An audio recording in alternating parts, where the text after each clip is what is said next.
Hello दोस्तों, मैं आशा करता हूँ आप लोग बहुत बढ़िया होंगे, मस्त होंगे, जबरदस्त होंगे और आप लोगों की पढ़ाई लिखाई बहुत बेहतर ढंग से चल रही होगी। और जैसा कि आप जानते हैं कि मैं आप लोगों के लिए केवीएस और सीटेट पेपर 2 के लिए बहुत ही महत्वपूर्ण प्रश्नों को लेकर के आता हूँ, जो कि बार बार पूछे जाते हैं। तो चलिए बिना विलंब किए हुए हम लोग प्रश्नों की ओर चलते हैं।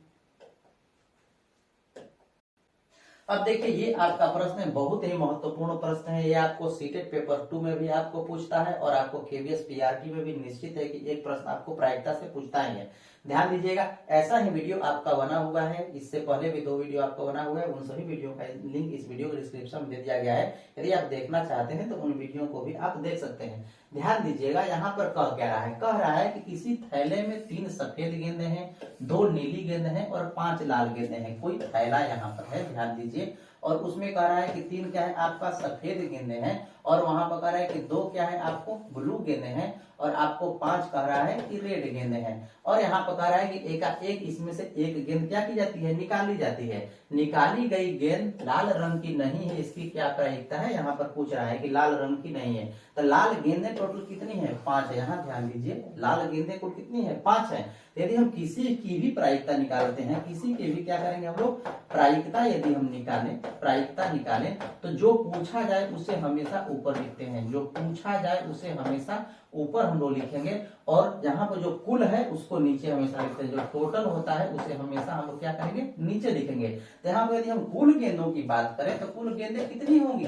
10 होंगी। 3 2 5 और 5 10 गेंदें होंगी। और पूछा क्या जा रहा है, लाल न होने की। तो पहले हम लोग निकालेंगे लाल होने की प्रायिकता। लाल होने की प्रायिकता क्या हो जाएगा, यहाँ पर लाल गेंदें कितनी है, 5 है। तो 5 हो गया और बटा के कुल कितना है, 10 है, अर्थात 1 बटा के 2 हो गया लाल होने की प्रायिकता। आशा है कि इतनी बात आपको समझ में आ रही होगी। लेकिन आपको निकालना क्या है, लाल न होने की प्रायिकता। लाल न होने की प्रायिकता यहाँ पर आपको निकालना है, लाल न होने की प्रायिकता आपको निकालना है कि क्या होगा। तो ध्यान दीजिएगा, यहाँ पर जो आपका ये आया हुआ है इससे में से आपको एक में से इसको आपको घटा देना है। जो नहीं वाली बात है वो आपको निकल जाएगी। तो यहाँ पर क्या आएगा, 1/2। तो जब भी आपको 9 होने की प्रायिकता हो तो उसमें से एक में से आप घटा देंगे। क्यों घटाएंगे, इसको आप हमेशा याद रखिएगा कि जब भी प्रायिकता होती है अधिक से अधिक एक होती है और एक अपने आप में 100% होती है। क्या होती है, अपने आप में 100% होती है। प्रायिकता कभी भी 100% से अधिक नहीं हो सकती किसी भी चीज की होने की। तो यहाँ पर एक क्या है, अपने आप में 100% है, तो एक से अधिक हो नहीं सकती। जब भी होगा एक से कम होगा। तो जब भी आपको होने की प्रायिकता कहे, यदि होने की प्रायिकता हो और न होने की प्रायिकता निकालनी हो तो इसी एक में से उसको घटा दीजिएगा होने की प्रायिकता। तो न होने की प्रायिकता आपको आसानी से निकल जाएगा। तो ये बात आपको हमेशा याद रखनी है कि प्रायिकता अधिक से अधिक एक हो सकती है, उससे अधिक नहीं हो सकती। जब होगी एक या उससे कम होगी। तो आशा है कि आपको यह आसानी से समझ में आ गया होगा। यदि आ गया है तो चलिए हम लोग अगले प्रश्न की ओर चलते हैं। अब देखिए, ये आपका प्रश्न ये भी बहुत महत्वपूर्ण प्रश्न है। ऐसा प्रश्न भी आपको हमेशा पूछा जाता है। कह रहा है किसी घनाभ के कुल पृष्ठीय क्षेत्रफल 194 वर्ग मीटर है। यहाँ पर ध्यान दीजिए, यहाँ पर कोई घनाभ है और उसका जो पृष्ठीय क्षेत्रफल है ना, पृष्ठीय क्षेत्रफल वो आपका 194 है। और आगे कह रहा है कि यदि इसकी लंबाई 8 मीटर, इसकी लंबाई यदि 8 मीटर हो और चौड़ाई 6 मीटर हो, और चौड़ाई क्या हो आपको 6 मीटर हो, तो उस स्थिति में इसका आयतन क्या होगा, यहाँ पर पूछ रहा है। तो ध्यान दीजिएगा, यहाँ पर क्या कर रहा है, कुल पृष्ठीय क्षेत्रफल। तो घनाभ की पृष्ठीय क्षेत्रफल के बारे में यदि हम बात करें कि घनाभ के जो पृष्ठीय क्षेत्रफल है तो क्या होता है, तो 2 × LB BH HL।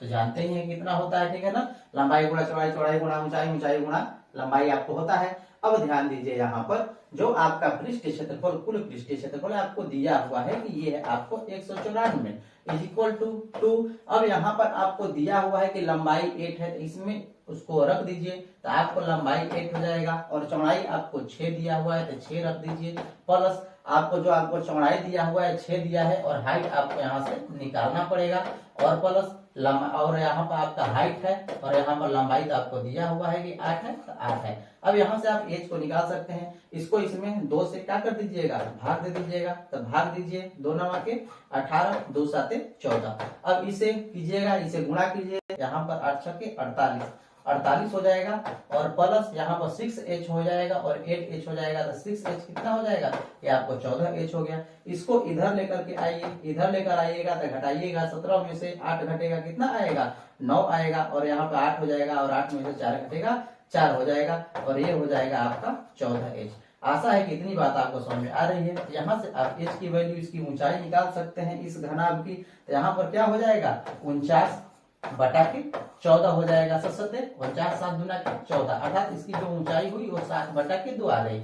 आशा है कि इतनी बात आपको समझ में आ रही होगी। अब प्रश्न में कह रहा है कि इसका आयतन बताइए, तो आप जानते हैं कि घनाभ का आयतन क्या होता है, जो घनाभ का आयतन क्या होता है, ध्यान दीजिएगा, L गुणा B गुणा H होता है, L गुणा B गुणा H होता है, ठीक है, लंबाई गुणा चौड़ाई गुणा ऊंचाई। तो यहाँ पर लंबाई कितनी है 8 है, चौड़ाई कितनी है 6 है, और ऊंचाई आप निकाल चुके हैं, ऊंचाई कितनी है 7/2 है। अब इसे आप कैंसिल करा लीजिए, 2 तिहाई 6 17 के 21, 8 में 21 से क्या करा दीजिए, गुणा करा दीजिएगा, तो क्या हो जाएगा 8 और 8 गुणा के 16, अर्थात 168 हो जाएगा। मीटर में है तो मीटर क्यूब हो जाएगा। तो 168 कौन सा ऑप्शन है, ऑप्शन नंबर 4 है, और यही इसका सही आंसर हो जाएगा। तो आशा है कि ये भी आपको बहुत ही आसानी से समझ में आ गया होगा। तो चलिए हम लोग अगले प्रश्न की ओर चलते हैं। अब देखिए ये आपका प्रश्न है, ये भी बहुत महत्वपूर्ण प्रश्न है। कह रहा है किसी समलंब का क्षेत्रफल आपको यहाँ पर दिया हुआ है। देखिए यहाँ पर कोई ये समलंब है, ठीक है, यहाँ पर इस तरह का समलंब है, और इसका क्षेत्रफल दिया हुआ है कि वो है आपका 105, और आगे कह रहा है कि उसका जो शीर्ष लंब है वो 7 सेंटीमीटर, जो इसका शीर्ष लंब है वो आपका 7 सेंटीमीटर है। और आगे कह रहा है कि यदि समानांतर भुजाओं में से एक भुजा दूसरी से 6 सेंटीमीटर अधिक है, तो मान लीजिए कि एक भुजा उसका x है, तो दूसरी भुजा कितनी हो जाएगी 6 सेंटीमीटर अधिक, अर्थात x + 6 हो जाएगी। आगे कह रहा है कि तो लंबी भुजा की लंबाई क्या होगा, इसकी लंबाई क्या होगा आपसे यहाँ पूछ रहा है। तो ध्यान दीजिए ये क्या दिया हुआ है, इसका क्षेत्रफल दिया हुआ है, ये आपका टोटल क्षेत्रफल दिया हुआ है। तो यदि हम समलंब की क्षेत्रफल के बारे में बात करें कि समलंब का क्षेत्रफल क्या होता है, आप तो जानते हैं कि समलंब का क्षेत्रफल क्या होता है 1/2 समानांतर भुजाओं का योग। तो समानांतर भुजाएं कौन कौन है, x + 6 है, ये समानांतर भुजाओं का योग हो गया, गुणा शीर्ष लंब कितना है 7 है। अब इसी को आपको कैलकुलेट करना है, और यहाँ पर आपको समलंब का क्षेत्रफल दिया हुआ है कि ये क्या है 105 है। तो इसे आप यहाँ से गुणा करा सकते हैं, इधर भाग में है दोनों, तो इधर आएगा तो आपका गुणा में हो जाएगा, और इसको जोड़िएगा तो कितना हो जाएगा, ध्यान दीजिए ये आपका 2x हो जाएगा और +6 हो जाएगा, और 7 से गुणा कीजिएगा तो 7 दूना के 14x हो जाएगा, और 7 के 42 हो जाएगा। आशा है कि इतनी बात आपको समझ में आ रही होगी। अब ध्यान दीजिए इसे गुणा कराइएगा तो कितना हो जाएगा 210 हो जाएगा, 105 में गुणा कराइएगा तो 42 इधर आकर क्या हो जाएगा घट जाएगा, और ये हो जाएगा आपका 14x हो जाएगा। अब देखिए यहाँ पर इसे आप घटाइएगा तो 10 में से 2 को घटाइएगा कितना आएगा 8 आ जाएगा। अब यहाँ पर क्या हो जाएगा, यहाँ पर पुनः क्या होगा 10 होगा, और 10 में से आपको 4 को घटाना होगा, 10 में से 4 घटाइएगा तो कितना आएगा 6 आएगा, और ये आपका 1 हो गया। अब देखिए ये क्या है आपका 14x है। तो यदि हम यहाँ पर x की बात करें, यहाँ पर यदि हम x की बात करें तो x क्या निकल करके आया 168/14 आपके आ गया। यहाँ इसको कैंसिल कर सकते हैं, 14 का 14 बचा कितना 2 8 14 गुना के 28, अर्थात x बराबर क्या आ गया आपको 12 आ गया। अब जब x की वैल्यू आपको 12 आ गई तो आप इसे आसानी से निकाल सकते हैं, x + 6 तो ये हो जाएगा आपका 12 और +6 = क्या हो गया 18 हो गया। 18 कौन सा ऑप्शन है, ऑप्शन नंबर 2 है, और यही इसका सही आंसर हो जाएगा। आशा है कि ये भी आपको बहुत ही आसानी से समझ में आ गया होगा। तो चलिए हम लोग अगले प्रश्न की ओर चलते हैं। अब देखिए ये आपका प्रश्न है, बहुत ही महत्वपूर्ण प्रश्न है। कह रहा है कि आधार की 3 सेंटीमीटर त्रिज्या वाले एक लंबवृत्तीय बेलन का वक्र पृष्ठ क्षेत्रफल आपको इतना दिया हुआ है। ऐसा प्रश्न आपको निश्चित रूप से एक सीटेट में पूछता है और केवीएस में पूछता है। ध्यान दीजिए यहाँ पर कह रहा है कोई यहाँ लंबवृत्तीय बेलन है जिसकी त्रिज्या आपको 3 सेंटीमीटर यहाँ पर दी हुई है, और यहाँ पर ध्यान दीजिए इसका जो वक्र पृष्ठ क्षेत्रफल है आपको दिया हुआ है कि 94.2 है। और आगे कह रहा है कि बेलन का आयतन क्या होगा, इसका आयतन क्या होगा। तो आयतन निकालने के लिए पहले इसकी हाइट होनी जरूरी होगी, तो आपको वाइट पहले निकालनी होगी। हाइट इसकी क्या होगी हाइट, तो यहाँ पर दिया हुआ है कि इसका जो वक्र पृष्ठ क्षेत्रफल है वो आपको दिया हुआ है कि वक्र पृष्ठ क्षेत्रफल 94 94.2 है, ठीक है। तो वक्र पृष्ठ क्षेत्रफल क्या होता है 2 पाई आर एच होता है वक्र पृष्ठ क्षेत्रफल, और ये आपको दिया हुआ है कि 94.2 है। तो यहाँ से आप एच को निकाल सकते हैं। तो एच कैसे निकालेंगे, इसलिए एच बराबर, ठीक है। अब यहाँ पर देखिए ये 94.2 है। अब यहाँ पर ये क्या हो जाएंगे, आपको भाग में हो जाएंगे, भाग में हो जाएंगे, ये सभी क्या होंगे, आपको भाग में हो जाएंगे। तब भाग में क्या होगा 2 गुना 22 बटा के 7 है, ये 22 बटा के क्या है 7 है, और गुना आर कितना है आपको 3 है, तो 3 आपको, ये सभी क्या होंगे भाग में जाएंगे और 7 चला जाएगा ऊपर। तो यहाँ पर यदि हम एच की बात करें तो एच आपका हो गया 94.2 गुना 7 और बटा में 2 गुना 22 गुना 3, ये आपका इसका एच निकल गया। लेकिन आपको निकालना क्या है, इसका आयतन, इसका आपको निकालना है आयतन। अब आयतन तो आप जानते हैं कि बेलन का आयतन क्या होता है, पाई आर स्क्वायर एच होता है, पाई आर स्क्वायर एच होता है। तो पाई क्या हुआ 22 बटा के 7 गुना आर कितना है 3 आपको है, तो आर यहाँ पर 3 गुना 3 हो गया, ठीक है, 3 गुना 3 हो गया। और एच तो आप निकाल चुके हैं कि एच आपका इतना है, ये हो गया आपका 94.2 इंटू 7 और बटा में आपका है 2 इंटू 22 इंटू आपका 3 हो गया। अब जो कैंसिल होता है कैंसिल करा दीजिए और जो बचता है उसको छोड़ दीजिए। तो देखिए इससे ये आपका कैंसिल हो गया, इस 3 से आपका ये 3 भी कैंसिल हो जाएगा। अब देखिए इस 2 से इसमें क्या करिएगा, आप भाग देना पड़ेगा। यहाँ पर इस 2 से 2 में भाग कीजिएगा, उससे पहले इसको गुणा कर लेते हैं 3 से, जो गुणा करने वाली बात है। इसे गुणा कीजिएगा तो 3 गुना के 6 4 3 12 के लिए 2 बचा कितना 1 और 9 3 27 1 आपका 28 हो गया।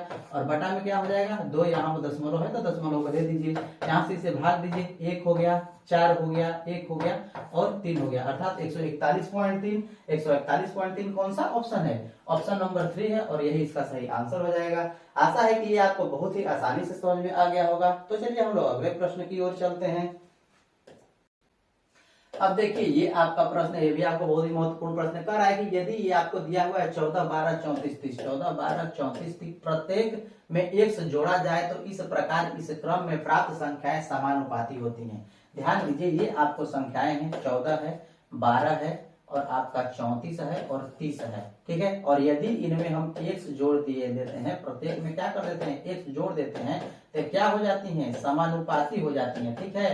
ये सभी समानुपाती होती हैं इनमें यदि हम x जोड़ देते हैं। यहाँ पर x हमने जोड़ दिया। अब इसी को आपको कैलकुलेट करना है और इससे आपको x का वैल्यू निकल जाएगा और यहाँ पर x का वैल्यू पुट करेंगे और इसका मान निकल जाएगा जो भी है उसका। यहाँ पर ध्यान दीजिए ये डबल बिंदी का अर्थ होता है समानुपात और उसका अर्थ होता है बराबर। तो इसका ये जो है आपका अनुपात, अनुपात का अर्थ होता है बटा। इसे हम लोग इस डायरेक्ट हम चाहे तो कर सकते हैं, लेकिन आपको समझ में आने के लिए मैं आपको थोड़ा डिटेल कर देता हूँ। ये हो जाएगा आपका 14 प्लस x, ये अनुपात है तो ये हो जाएगा आपको बटा में 12 प्लस x हो गया, ये हो गया आपका बराबर, ये हो गया आपका 34 प्लस x हो गया और बटा में आपका 30 और प्लस x हो गया। अब इसे आप क्रॉस करा करके गुणा करा दीजिए। अब आप इसे यदि गुणा कराते हैं तो ध्यान दीजिए 14 में 30 से गुणा कराइएगा तो क्या हो जाएगा 14 गुना के 28 14 42, तो ये हो गया आपका 420 प्लस पुनः 14 से x में होगा तो हो जाएगा 14x पुनः प्लस अब x से गुणा करेंगे बारी बारी से, ये कितना हो जाएगा 30x हो जाएगा और प्लस x से x में करेंगे तो x स्क्वायर हो जाएगा। अब देखिए यहाँ पर बराबर में हो जाएगा, अब इससे इसमें गुणा होगा तो 12 में 34 से गुणा होगा तो बरचौके यहाँ पर बरचौके 48 हो जाएगा। 48 के लिए क्या क्या होगा 8 होगा, बचा 4 बारते हैं 36, 36 और 4 40 हो जाएगा। तो ये आपका 408 हो गया। पुनः 12 से x में गुणा होगा तो ये आपका हो जाएगा 12x प्लस अब देखिए अब x से गुणा होगा तो ये हो जाएगा आपका 34x और पुनः x में करेंगे तो ये हो जाएगा x स्क्वायर। और इसी को आपको कैलकुलेट कर लेना है। ध्यान दीजिए यह x से x क्या हो जाएगा कैंसिल हो जाएगा। अब देखिए 420 है उसको इधर लाइए, इधर लाइएगा तो 420 में से 408 आपका घट जाएगा, घटेगा तो क्या निकल करके आएगा, अब यहाँ 20 में से 8 को घटाइएगा तो ये आपका 12 हो जाएगा और प्लस ध्यान दीजिए प्लस नहीं करके हम लोग बराबर कर लेते हैं क्योंकि सभी x ही है, सब क्या है x है। ये है आपका 14x, ये है 30x अर्थात 44x हो गया। इसको जोड़िएगा ये 12x है और ये 34x है तो वो आपका हो जाएगा 46। अब 46 में से 44 को घटा दीजिएगा तो क्या आएगा आपको 2x आ गया।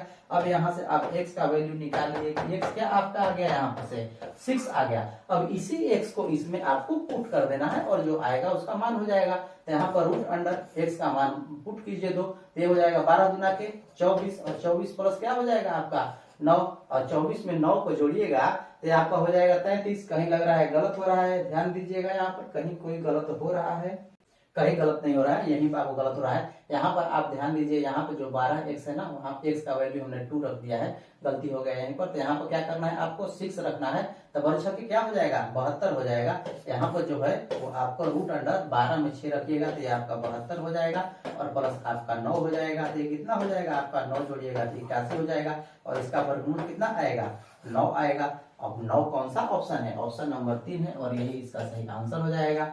तो आशा है कि ये आपको आसानी से समझ में आ गया होगा। तो चलिए हम लोग अगले प्रश्न की ओर चलते हैं। अब देखिए ये आपका प्रश्न बहुत ही महत्वपूर्ण प्रश्न है, इसमें 2 प्रश्न थोड़ा सा कर दिया, इसलिए थोड़ा सा लंबा हो गया है। ध्यान दीजिए, ये जो भी आंकड़े होते हैं ना, इनको हम लोग पहले या तो अवरोही या फिर आरोही क्रम में सजा लेते हैं। तो यहाँ पर हम लोग इसको आरोही क्रम में सजा लेते हैं, सबसे छोटा सबसे पहले लिखेंगे। तो इनमें सबसे छोटा क्या है आपको 8 दिख रहा है, 8 को सबसे पहले लिख लेते हैं। तो ये आपका 8 हो गया। उसके बाद क्या है, 8 के बाद कौन सी संख्या आ रही है 9 आ रही है। ध्यान दीजिए यहाँ पर 9 है, 9 कितनी बार है सिर्फ एक बार है तो 9 लिख लिए। आगे देखिए 9 के बाद कौन सी संख्या है 10 है, 10 कहीं नहीं है। 11 है, 11 देख लीजिए 11 है कहीं, 11 भी नहीं है। 12 भी आपको नहीं है।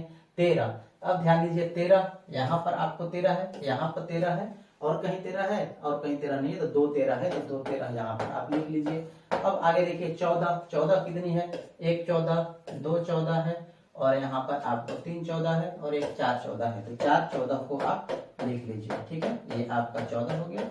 अब देखिए 15 इसके बाद आता है, तो 15 एक है और आपका 15 कहीं है, कहीं भी आपको इधर 15 नहीं है। यहाँ पर 15 है, यहाँ 15 है, 3 15 है, यहाँ पर आपका 15 हो गया 3।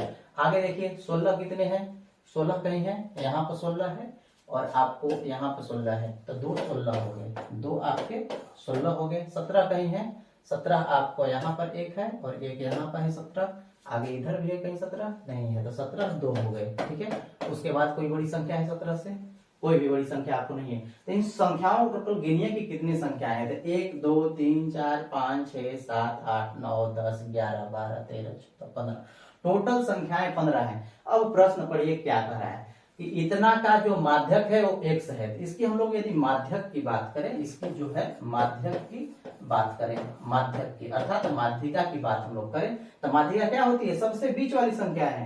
तो टोटल संख्या है 15 है, तो बीच वाली संख्या 8वां नंबर की जो संख्या होगी वही सबसे बीच में आएगी। तो 1 2 3 4 5 6 7 8 ये जो संख्या है इसकी माध्यक हो गई इसकी।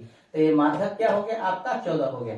आगे कह रहा है और जो ये माध्यक है ना ये आपका x है, ठीक है। अब आगे कह रहा है कि यदि 8 के स्थान पर, यहाँ पर जो 8 है इसके स्थान पर इसको हटा दिया जा रहा है, के स्थान पर 18 कर दिया जाए। 18 कर दिया जाएगा तो 18 को यहाँ हम लोग लिख नहीं सकते क्योंकि हम लोग छोटे से बड़े की ओर लिखे हैं। तो 18 कहाँ आएगा, कहीं यहाँ आएगा, 17 के बाद 18, यहाँ उसको हमने 18 कर दिया। अब आगे प्रश्न देखिए क्या कह रहा है।